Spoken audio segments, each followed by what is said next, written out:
What's going on, guys? Welcome back to WWE Network and Show, where I, Graham G.S. and Matthews, break down all the original content I watch on the WWE Network as well as on Vice. As today we're talking Season 3, Episode 3 of Dark Side of the Ring, entitled Collision in Korea. Now, this was a wild story that I've heard about before, not too much about. I knew they were doing an episode on it here for the show, so I didn't look too much into it beforehand. But this was a pretty popular story if you've been following wrestling for really any real stretch of time, because this happened back in the mid-90s. Obviously, I wasn't watching at that point, but even in the last couple of years, I know I've heard of it before, but I haven't heard too much about it, to where all of this information for me was brand new. And I thought it was a great story. We only heard from a few different talking heads, that being Eric Bischoff, Scott Norton, Too Cold Scorpio, and then Antonio Inoki as well, which I was a little bit surprised by. I didn't think they would actually get him here on the show, but they did, which was cool. Obviously, you couldn't get Rick here on the show. Hulk Hogan wasn't going to speak. Hogan wasn't even there, but they do allude to him earlier on in the episode as to why he didn't go. Flair did. He obviously wasn't going to be on this thing, but still. They got a few different talking heads here, and I thought they all were very pertinent to the story, specifically Scott Norton, and it made for a great story overall. So we first hear from Eric Bischoff, who said that he was a fly on the wall in WCW initially when he first came in the 90s, and then the more that he kind of took over and took control of the company, he instituted more and more changes. And one of those changes was reestablishing the relationship between WCW and New Japan Pro Wrestling. Before he got in there, WCW done some dumb stuff to kind of ruin that relationship between the two sides. It reminds me a lot of the relationship now between New Japan and Impact.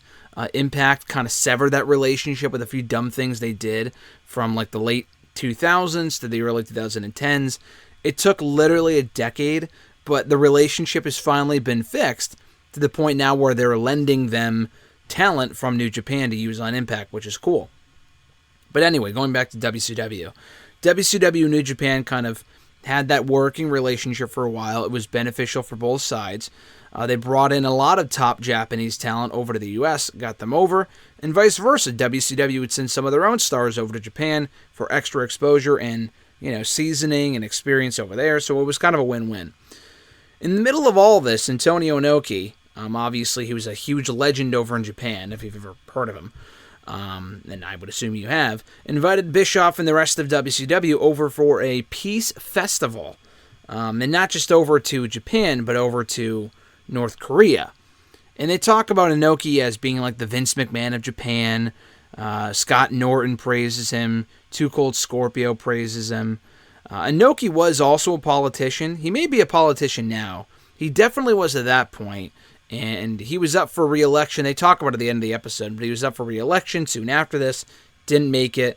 And this was all kind of part of his process in attempting to get re-elected. They kind of recap the quick match that he had with Muhammad Ali, which is obviously a big part of history and wrestling history. It was a terrible match, from what I understand, but it did happen. And he also took trips to North Korea. So he asked North Korea while he was over there, and kind of the people in charge, can we introduce wrestling to your people? And they said, I guess reluctantly said yes. So then Inoki kind of had to ask Bischoff if he wanted to, and he and his guys kind of represented WCW and bringing their guys over to them. And also, he wanted to ask Bischoff as well if he can kind of make the connection with Muhammad Ali. So I don't know why he would have had to ask Bischoff to make that connection. Bischoff, I guess, knew him personally, or they were on good terms or whatever. If Inoki and Ali already had the match, one of my questions was, if they already had the match by that point, why would Inoki have to go through Bischoff to get to Ali? Wouldn't Ali have already known of Inoki by that point? Maybe it came afterward, I don't know. Maybe the timeline was off, I'm not 100% sure. But that's really what they said here, so I was a little bit confused by that. The first person they asked is Hulk Hogan, obviously, because at that point he was the biggest star that WCW had, and he said no. It was like a 5-minute conversation, Eric Bischoff said. He basically said, no, I can't do that, brother, or something along those lines. The next person he asked, Bischoff did, was Ric Flair. And at least to Bischoff's face, Flair seemed excited about it. He found out later on that Flair's feelings were probably hurt because he found out that he was the second choice and not the first choice behind Hulk Hogan. So Too Cold Scorpio was super pumped to be going, if only, not really knowing what, North Korea and how they were and stuff. He was pumped to be going just to be going to a different part of the world. He was excited for that alone. Americans aren't really supposed to be there. They talk about and how they're kind of seen as the enemy over in North Korea. And Bischoff even said that he did this whole trip with the boys, with some of these guys, without even getting permission from his boss first. Now, I'm not sure if the boss was Ted Turner, probably, maybe someone else, but he just went ahead because the whole process and getting, approval for this type of thing would have taken forever. He didn't have forever, so he just went ahead and did it, which I guess almost backfired. If anything worse would have happened, it would have been on his ass, but nonetheless. In addition to Too Cold Scorpio and Scott Norton and Ric Flair going over, they also brought over Hawk of the Road Warriors, the Steiner brothers, and Chris Benoit. What an eclectic crew to bring with you to North Korea. I mean, what a weird crew that is. But they mentioned how they were all kind of uncomfortable in the airport until Ali showed up, and he was doing magic tricks, and he was super cool with everyone. So everyone's guards were kind of taken down at that point. And no pun intended, because there would be a lot of guards when they got to North Korea a little bit later on. As soon as they get on the plane, they realize something's up here. This is like a war plane from the 40s. It's not safe. Flair was complaining about it. He was freaking out about it, Scott Norton said. So they knew at that point there was some weird shit up here. As soon as they go through, there was like a bunch of dust on the table that people would, like they're traveling, because they don't really allow anyone into their country. They were among the very first few people, first few Americans specifically, to be allowed into the country. And you could tell, again, that no one was being welcomed in at all prior to that point, because there was dust all over the place where they were doing the passport check.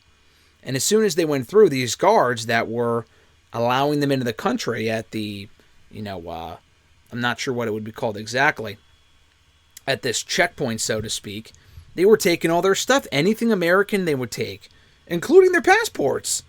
And Scott Norton was getting pissed because he's like, listen, I need that fucking thing. As a wrestler, that's like my lifeline. But no, they took the passports and they just kind of said, fuck off, fend for yourself type of thing, which was weird. So again, it just kind of progressively got weirder and weirder from there. Another talking head they speak to here on the show, which I forgot to mention, was CNN correspondent Mike Chinoy. Never heard of him, but he was over there as the foreign correspondent for CNN covering this event. And he called it a bizarre collision, which is, I'm sure, where the collision word in the title came from. He calls it this bizarre collision of a country that's very regimented, very closed off from the rest of the world, very isolated, now being introduced to professional wrestling, which is one of the most American things you can do, is fucking professional wrestling with all these, eccentric characters. It was just the weirdest combination. So as soon as they got in there, they got paired off into twos, got paired off with other people. They had to be escorted to their cars. Bischoff talked about how when he was in the car and they were talking to him, they said to him that he was only the 7th American to have ever been welcomed into the country and not either been shot, killed, or captured. And as soon as that was said to him, he was nervous. He's like, we probably shouldn't be here. This is sketchy, Another talking head that they bring in, which I completely forgot about, was Sonny Ono, who was a big part of the New Japan WCW alliance. He was kind of like the liaison. Is that how you say it? Liaison? Whatever. But he was kind of like the bridge that connected the two companies together. They talk about how they had to hand bouquet of flowers over to where their leader had passed away a year earlier. Kim Jong, I don't know, not it was whoever their leader was at that point. He had died a year earlier, and they talk about that here and how they had to pass these flowers over, and it was like the absolute weirdest thing, to where like they were told to do it, pay their respects, pay homage to the late leader, and make it look like that was why they were in the country, not for this wrestling show or for anything else. And it was all over the news, and it was kind of staged in a certain way. which is ironic given that all of wrestling is staged. But just the absolute weirdest stuff. So they had guys spying on them at all times, they talked about, and how only political shows were on TV, so you kind of had to... You were basically driving yourself mad at this point. They had guards outside of their doors, and they played pool downstairs, and like the ball fell off the table, and the guards were freaking out because it flew off the table, and just a really weird... A lot of weird stuff going on. A lot of guards everywhere in the hotel rooms themselves. Just bizarre stuff. So Bischoff told a story about how he wanted to go run off one morning. And not run off, but like go for a morning run. And he definitely should not have done that. He did not tell the woman that he was linked up with. I forgot the word that he used. It was like everyone was assigned like a manager for while they were there. He didn't tell his manager, so to speak, that he was going to go off and do this morning run. And when he did go off and do this morning run, everyone was looking at him like he had 3 heads. Even the kids looked at him like terrorized because they were conditioned to hate Americans. So if you see this guy run down the street, of course you're going to be afraid or whatever. You know what I mean? Like they were freaking out. I mean, at least I don't really understand that, but I get it in that they were conditioned to think that way. You and I probably wouldn't do that, or anyone else listening, just because, you know, unless you're conditioned to hate a certain type of person, you know, it must be a weird thing for them to see this American running down the street, something they probably have never seen before, not knowing anything about him, wondering why he's running, you know, that type of thing. So anyway, when he got back, the person that was supposed to be in charge of him, his manager, like I said, this woman, she was fucking pissed. She was livid. And Bischoff was worried that he was concerned for her safety. He was worried that she might get killed for allowing him to go out and do that morning run.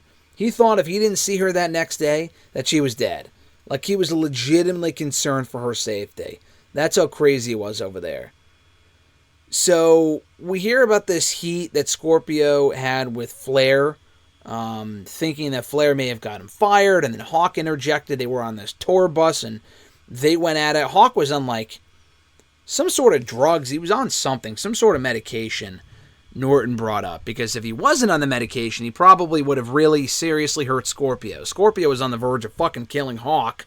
You know, he kicked him in the face, and he put his finger in his eye, and he said he had his eye halfway out of its socket, which is fucking disgusting. But they went at it, and remember that, because it wasn't an isolated incident. It wasn't just that and they moved on. It does come back into play later on in the episode. So Scorpio got the better of him there, but again, Norton says that it was because, Hawk was on, he was medded up, or he had meds in his system, or he was all drugged up on something. I don't remember exactly. Norton remembers an instance while they were there that he was trying to call his wife. And his wife was pissed because she hasn't heard from him in 3 days, and she thought, he was off partying, and they were kind of talking about that, and then the line just goes blank. So he thought that she hung up on him because she was pissed initially.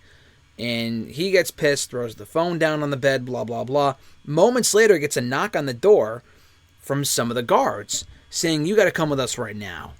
Like, the absolute weirdest shit. And, like, they're interrogating him and asking him, "Why would you say that about North Korea? Why would you talk shit about us," basically? And he said, "Listen, I won't say anything about North Korea. Just let me go." Like, he was freaked the fuck out, as anyone would be if they were put in that exact same situation. The coolest part of the trip, they said, was when they went up to the temple, or whatever it was, and they got to see Ali shadow box, which sounds fucking awesome. And it was while they were leaving the temple that Scorpio and Hawk fought again. Scorpio went up to Hawk, according to him, and Hawk's not here anymore, so we can't hear his side of the story. But Scorpio said, why are we doing this? We're grown men. Why are we fighting here? We should not be Americans fighting amongst each other. Hawk didn't give a shit. He tried to swing at him. They go at it again. So they start fighting at the end of this temple, which does not look good for them at all. And Scorpio starts making a shiv, he said, because he was so pissed at Hawk, and he was going to potentially use it on him and just plan to kill this guy. Just some crazy shit. They talk about the show itself and how it had 170,000 people, 180,000 people. I forgot what exact number they used. There was a couple of different numbers. But it was upwards of 200,000 people in attendance, which is like 2 WrestleMania 32s. That's fucking crazy. And obviously those people were forced to go there, which is why they didn't react at all. They had no idea what this shit was, and why would they? Because they don't watch wrestling over in North Korea, I would imagine. I might be wrong, or at least at that point they didn't. They had no idea what the fuck this was. No reaction. Absolutely no reaction. They talk about the death of the Master. I didn't really follow that too closely, so I wasn't really sure what that was about. But back to the show. They had a match on the show that pitted Ric Flair against Antonio Inoki. And that was when the crowd finally started to get into it. And they kind of came unglued. So thanks to Inoki and Flair, Flair is arguably one of the greatest wrestlers of all time. That was probably one of the most important matches, because had that failed, the show probably, it was already kind of sketchy as it was, but things may have ended a lot worse for the people that were there from WCW. Had, the crowd not reacted the way they did for the match a little bit later on. So anyway, Inoki wins the match, and the crowd came unglued. They were super happy to see it. Scorpio and Hawk. Scorpio talks about how he and Hawk interacted one last time, and I forgot exactly what went down, but they interacted one last time. Flair, upon getting back to Japan, kissed the pavement, which was funny. So he was happy to be back anywhere but North Korea. And again, they reiterate that Inoki, despite his best efforts to kind of link up the countries, lost his re-election bid soon after. So he may have gone back into politics. He might be in politics now in the last couple of years. I don't know. But I thought that was interesting. Again, Norton talks about being starstruck by Ali and how cool that was. And Bischoff calls it the biggest wrestling show ever, because it had more fans in attendance than any wrestling show will ever have, which is technically true. So that was the Collision in Korea episode. Very crazy shit. As soon as you hear North Korea's involved, you know some shit's going down. So that didn't really overly surprise me, but I thought it was another very interesting episode as someone specifically who didn't know a lot about the North Korea incident with WCW from 25 years ago. I personally had no clue about any of that stuff, so I thought it was interesting and held my attention, entertaining. Then got some cool talking heads in here from Sonny Ono, Eric Bischoff, Scott Norton, Antonio Inoki. They had, obviously, Too Cold Scorpio, and I think that might have been it, unless there was one more person I'm missing here. Oh, and the CNN correspondent as well. So, again, a very good episode overall. I enjoy these Dark Side of the Ring episodes, and I look forward to breaking down next week's right here on the channel next Friday, so stay tuned for that. Have a great one, guys. Enjoy the rest of your week/weekend. I'm Graham G.S. Matthews, and I'll catch your ass down the road.